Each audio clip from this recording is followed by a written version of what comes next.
बिस्मिल्लाहिर्रहमानिर्रहीम। कुरान की हैरान कर देने वाली 9 बातें। जब से इस पृथ्वी पर इंसानियत की सुबह हुई है, हम इस पृथ्वी पर अपने वजूद की तलाश कर रहे हैं और इस कोशिश में हम विज्ञान, धर्म और पवित्र ग्रंथों की तरफ देखते हैं। कुरान इस्लाम धर्म के अनुयायियों की सबसे बड़ी किताब है। आज की इस वीडियो में हम आपको कुरान के कुछ ऐसे ही रहस्य बताने जा रहे हैं जो आपको हिला के रख देंगे। वीडियो शुरू करने से पहले ये जानना ज़रूरी है कि कुरान कोई साइंस की किताब नहीं है, मगर कुरान में कई साइंटिफिक और हिस्टोरिकल फैक्ट्स मिलते हैं जिनमें से कुछ बातों को समझने में तो हम सफल हुए हैं, लेकिन अभी भी कई ऐसी बातें कुरान में मिलती हैं जिन्हें हम आज तक समझने की कोशिश कर रहे हैं। कुरान में कुछ ऐसी भविष्यवाणी भी की गई हैं जो अब तक सच हो चुकी हैं। आइए मिलकर जानते हैं कुरान के सबसे चौंकाने वाले तथ्य। नंबर 1, ऑरिजिन ऑफ लाइफ, जीवन की उत्पत्ति। हम सभी जानते हैं कि पानी जीवन के लिए सबसे ज़रूरी तत्व है। कुरान इसी विचार में एक असाधारण दावा करता है। कुरान कहती है कि ज़िंदगी पानी में पैदा हुई है। पानी को ही पृथ्वी पर जीवन की उत्पत्ति के लिए मूल तत्व माना गया है। इसकी पुष्टि इस बात से होती है कि पृथ्वी पर रहने वाले समस्त प्राणियों के सेल्स या कोशिकाएं पानी से बनी हुई है। मिसाल के लिए किसी भी जंतु की कोशिकाएं या साइटोप्लाज्म 80% पानी होता है। फैक्ट ये है कि जीवित प्राणी ज़्यादातर पानी से ही बने होते हैं और इसकी पुष्टि माइक्रोस्कोप के आविष्कार के बाद ही हो पाई है। अरब के रेगिस्तान में रहने वालों की ये सोच अपने आप में हैरान कर देने वाली है कि पृथ्वी पर जीवन पानी के कारण ही संभव है। नंबर 2, आयरन, लोहा। लोहा प्राकृतिक रूप से धरती पर पाई जाने वाली धातु नहीं है। ये धरती पर अंतरिक्ष से आया है।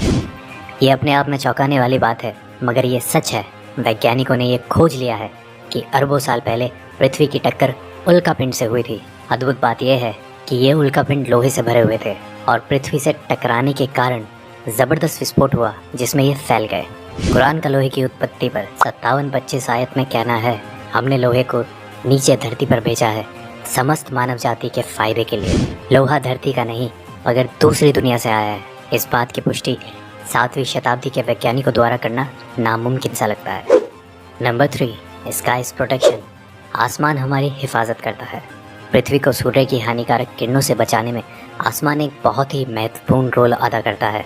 अगर आसमान नहीं होता तो सूर्य की रेडिएशन पृथ्वी पर समस्त जीवन को जलाकर नष्ट कर चुकी होती। आसमान पृथ्वी के चारों ओर लिपटे हुए कंबल की तरह है जो पृथ्वी को जमाने वाली ठंड से भी बचाता है।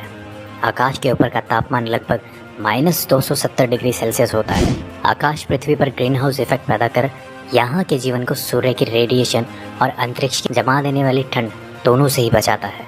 ये आकाश के कुछ ऐसे काम हैं जो हमें प्रोटेक्ट करते हैं। कुरान हमसे आसमान को समझाने के लिए 21-32 आयत में कहती है कि हमने आसमान को तुम्हारे लिए एक हिफाजती छत बनाया है और तुम हमारे इशारों को नज़रअंदाज कर रहे हो। कुरान आसमान के हिफाजती इशारे को गॉड या अल्लाह द्वारा बनाया गया बताती है।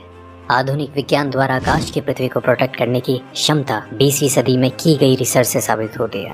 नंबर 4, द माउंटेन्स, पहाड़। कुरान हमारा ध्यान पहाड़ों के बारे में एक बहुत ही खास पहलू की ओर खींचती है। क्या हमने दुनिया को आराम करने वाली जगह नहीं बनाया और पहाड़ों को धरती का खोटा नहीं बनाया? कुरान हमें बताती है कि पहाड़ों की जड़ें धरती में बहुत गहरी हैं और असल में भी ऐसा ही है। पहाड़ धरती में काफ़ी गहरे तक गड़े हुए होते हैं।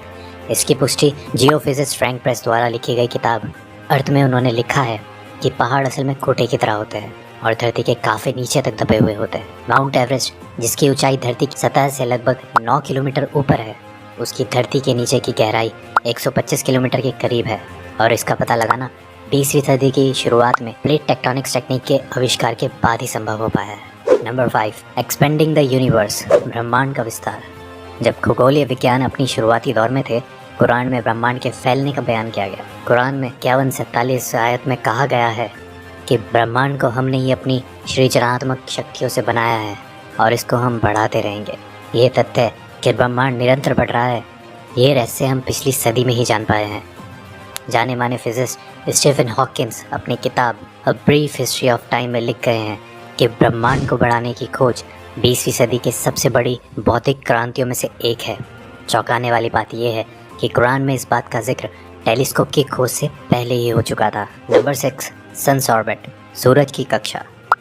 1512 में खगोलीय विज्ञानी निकोलस कॉपरनिकस ने सूर्य के बारे में अपनी राय पेश की।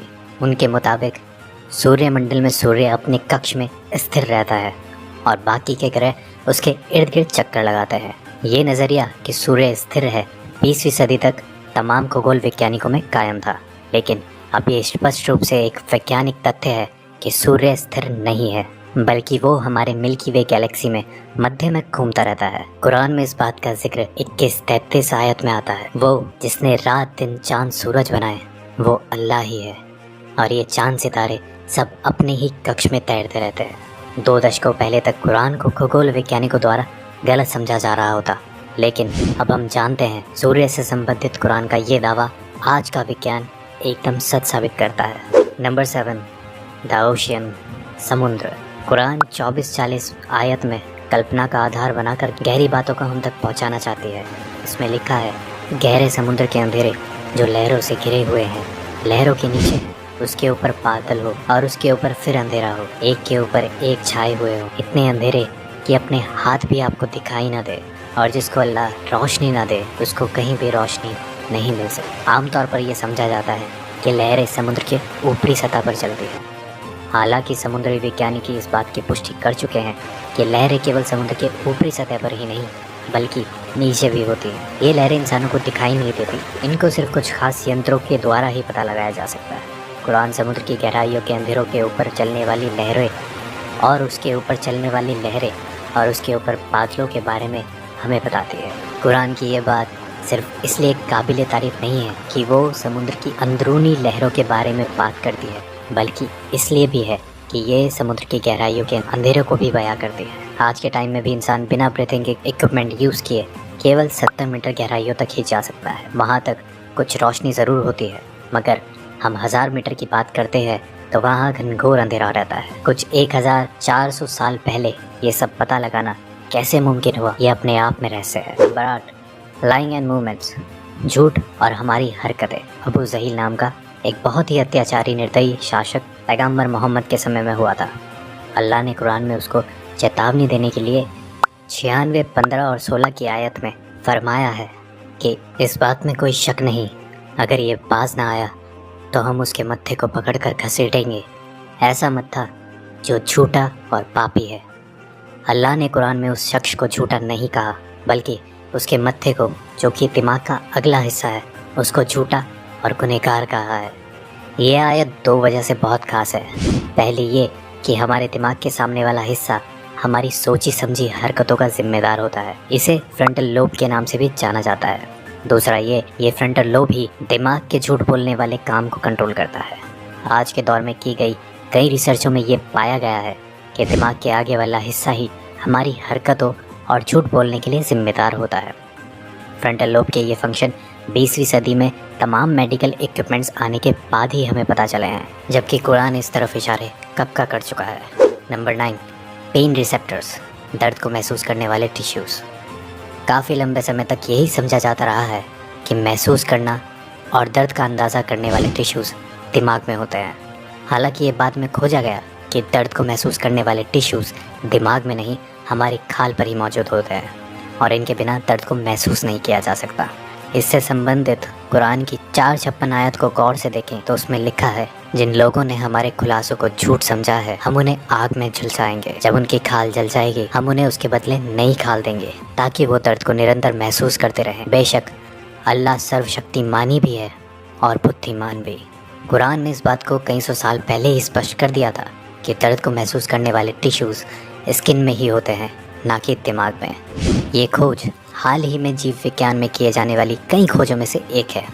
तो दोस्तों, ये थी कुरान में पाई जाने वाली कुछ शॉकिंग फैक्ट्स। ऐसे ही इंटरेस्टिंग वीडियो को लेकर हम समय समय पर आते रहते हैं। जुड़े रहें हमारे साथ, सब्सक्राइब करें। आज के लिए इतना ही, अब हमें इजाज़त दीजिए। आपका बहुत बहुत शुक्रिया।